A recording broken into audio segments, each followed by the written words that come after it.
विभाग जनित सतर्क सूचना स्थान षंढकुद तारीख 29/6/2024।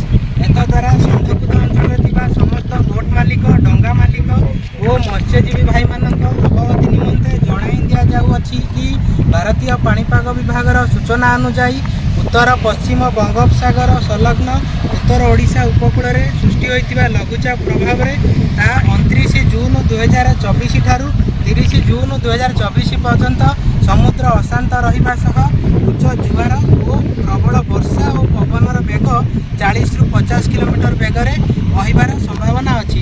एणु आपण मानक अनुरोध आपण मैंने उक्त समय समुद्र मध्य को माछ धरने को जातु नहीं।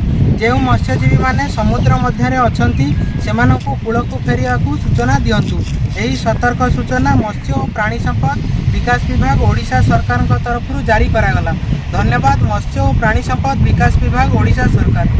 विभाग जनित सतर्क सूचना स्थान षंढकुद तारीख 29/6/2024।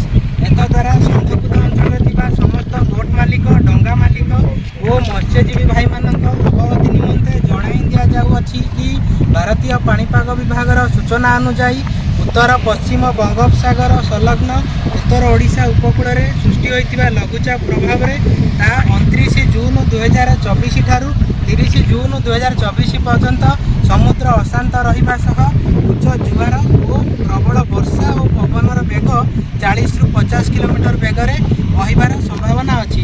एणु आपण मानक अनुरोध आपण मैंने उक्त समय समुद्र मध्य को माछ धरने को जातु नहीं। जो मत्स्यजीवी मैंने समुद्र मध्य अछंती सेमानकु कूलकु फेरिया सूचना दिंतु। यही सतर्क सूचना मत्स्य और प्राणी संपद विकास विभाग ओडिशा सरकार तरफ जारी करागला। धन्यवाद। मत्स्य और प्राणी संपद विकास विभाग ओडिशा सरकार।